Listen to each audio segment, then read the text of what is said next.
একদিন হজরত ওমর রাদিয়াল্লাহু তাআলা আনহুয়ের ছোট ছেলে আবদুল্লাহ এসে হজরত ওমর রাদিয়াল্লাহু তাআলা আনহুকে বললেন, আব্বাজান, আমি আপনার কাছে একটা নালিশ নিয়ে এসেছি। এই বিচার আপনাকে করতেই হবে বাবা গো। আমি শুনেছি আপনার ভয়ে নাকি শয়তান পর্যন্ত রাস্তা ছেড়ে দিত। আমি এটাও শুনেছি আপনি নাকি বাঘের গালে ধরে থাপ্পড় মেরেছেন, কিন্তু আপনার ছেলেকে কেউ অপমান করবে এটা আপনি নিশ্চয়ই বরদাস্ত করবেন না। ওমর তখন বললেন, আব্দুল্লাহ, কি হয়েছে আমার কাছে খুলে বলো। তখন আব্দুল্লাহ বলেন, আব্বাজান, হোসাইন আমাকে গোলামের বাদশা বলে গালি দিয়েছে। এই কথা শুনে হজরত ওমর রাদিয়াল্লাহু তাআলা আনহু অবাক হয়ে তার ছেলে আব্দুল্লাহকে জিজ্ঞাসা করলেন, তুমি কি ঠিক শুনেছ যে হোসাইন তোমাকে গোলামের বাদশা বলেছে? জবাবে আব্দুল্লাহ বললেন, হ্যাঁ, আমি ঠিক শুনেছি, হোসাইন আমাকে বলেছে গোলামের বাদশা। গোলাম? তখন হজরত ওমর রাদিয়াল্লাহু তাআলা আনহু আব্দুল্লাহকে বললেন, ঠিক আছে, হোসাইন যদি তোমাকে এই কথা বলে থাকে তাহলে অবশ্যই হোসাইনের বিচার করা হবে। পরের দিন ওমর রাদিয়াল্লাহু তাআলা আনহু নিজেই হজরত আলীর বাড়িতে আসলেন। ওমরকে দেখে হজরত আলী বললেন, হে ওমর, আপনি হঠাৎ আমার বাড়িতে? জবাবে ওমর বললেন, আলী, একটা দরকারে এসেছি। অতপর হজরত ওমর আলীকে জিজ্ঞাসা করলেন, আলী, হোসাইন কোথায়? জবাবে আলী বললেন, হোসাইন ঘরেই আছে।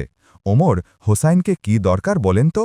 তখন হজরত ওমর বললেন, আলী, হোসাইন আমার ছেলে আব্দুল্লাহকে গোলামের বাদশা বলে গালি দিয়েছে। তখন হজরত আলী বললেন, ওমর, হোসাইন তো এমন কথা বলতে পারে না। ঠিক আছে, আমি হোসাইনকে নিয়ে আসছি। অতপর হজরত হোসাইন রাদিয়াল্লাহু তাআলা আনহুকে ডেকে আনা হল। হোসাইন আসার পর হজরত আলী রাদিয়াল্লাহু তাআলা আনহু হোসাইনকে জিজ্ঞাসা করলেন, হোসাইন, তুমি কি ওমরের ছেলে আব্দুল্লাহকে গোলামের বাদশা বলেছ? জবাবে হজরত হোসাইন রাদিয়াল্লাহু তাআলা আনহু বললেন, হ্যাঁ, আমি এই কথা বলেছি। এই জবাব দিয়ে হজরত হোসাইন রাদিয়াল্লাহু তাআলা আনহু আবারও ঘরে চলে গেলেন।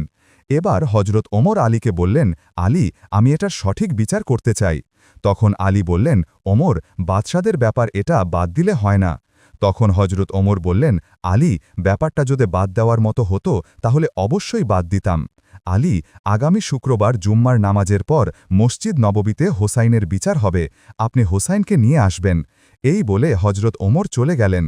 হজরত ওমর চলে যাওয়ার পর হজরত আলী ঘরের ভিতরে গিয়ে হোসাইনকে জিজ্ঞাসা করলেন, হোসাইন, তুমি ওমরের ছেলেকে গোলামর বাদশা কেন বলেছ? জবাবে হোসাইন রাদিয়াল্লাহু তাআলা আনহু বললেন, আমি যা সত্য তাই বলেছি।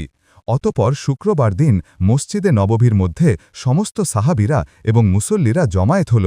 সাহাবীদের মধ্যে কেউ কেউ বলা করছিল, আজকে কি জানি হয়, কি বিচার জানি ওমর হোসাইনের করে, যে হুসাইনকে বিশ্বনবী আদর করে বলতো, হোসাইন, তুমি আমার, আমি তোমার।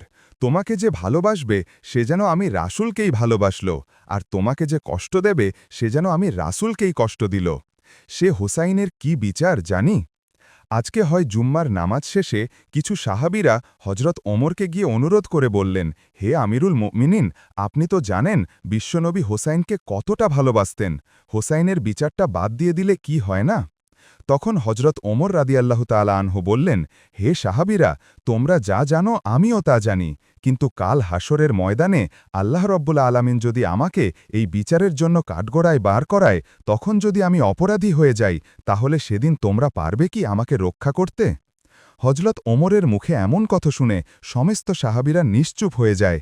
অতপর বিচার কার্য শুরু হল। হজরত ওমর রাদিয়াল্লাহু তাআলা আনহু মিম্বারে বসে হজরত হোসাইনকে উদ্দেশ্য করে বলতে লাগলেন, হোসাইন, আপনি কেন আমার ছেলেকে গোলামের বাদশা গোলাম বলেছেন? তখন হজরত হোসাইন রাদিয়াল্লাহু তাআলা আনহু জবাব দিলেন, ওমর, বড় কথা বলো না, তুমি কি আমার নানার গোলামি করো নাই? এই কথা শুনে হজরত ওমর রাদিয়াল্লাহু তাআলা আনহু দুটি চোখের পানি ছেড়ে দিলেন। হজরত ওমর হোসাইনকে লক্ষ্য করে বললেন, হোসাইন, আপনি যে যে কথাটা বললেন এই কথাটা কি আপনি কোনো কাগজে লিখে দিতে পারবেন? হোসাইন রাদিয়াল্লাহু তাআলা আনহু জবাবে বললেন, হ্যাঁ, অবশ্যই লিখে দিতে পারব। অতপর হোসাইন রাদিয়াল্লাহু তাআলা আনহু কাগজে লিখলেন, ওমর আমার নানার গোলামি করেছে, বিধায় তার ছেলেকে আমি গোলামের বাদশা গোলাম বলেছি। হজরত ওমর কাগজের টুকরাটা হাতে লইয়া একটা চিৎকার দিয়ে বললেন, হে মসজিদে নববীর মুসল্লিরা ও আমার নবীর আদরের সাহাবীরা, আজ থেকে আমি ওমরের আর কোনো ভয় নেই। আমি ওমর যেদিন দুনিয়া থেকে বিদায় হয়ে যাব, সেদিন তোমরা হোসাইনের লেখা এই কাগজটুকু আমার কাফনের কাপড়ের ভিতর ঢুকিয়ে দিও। কাল হাসরের ময়দানে যখন বিচারকার্য শুরু হবে তখন আমি ওমরের কোনো ইবাদত বন্দেগী যদি আল্লাহর দরবারে কবুল না হয় আর সেদিন যদি আমি বিপদে পড়ে যাই তাহলে আমি আমার আল্লাহকে হোসাইনের লেখা এই কাগজটুকু তুলে ধরে বলবো, আল্লাহ, হোসাইন বলেছে আমি তোমার বন্ধুর গোলামি করি, এই জন্য হলেও আজকে তুমি আমাকে ক্ষমা করে দাও। সুবাহান আল্লাহ, সুবাহান আল্লাহ। অতপর মসজিদে নববীর সকল মুসল্লিরা একসাথে নারায়ে তাকবীর দিয়ে উঠলেন, আল্লাহু রাব্বুল আলামিন। আমাদের সবাইকে হজরত ওমর রাদিয়াল্লাহু তাআলা আনহুর মতো জীবন গঠন করার তৌফিক দান করুক, সকলেই বলেন আমিন। তো বন্ধুরা, এই ছিল আজকের ভিডিও। দেখা হবে এই চ্যানেলের নতুন আরেকটি ভিডিওতে। ততক্ষণে আপনি যদি আমার এই চ্যানেলটিতে নতুন হয়ে থাকেন, চ্যানেলটি সাবস্ক্রাইব করে রাখবেন এবং ভিডিওটি ভালো লাগলে একটি লাইক এবং কমেন্ট করবেন। আল্লাহ হাফেজ।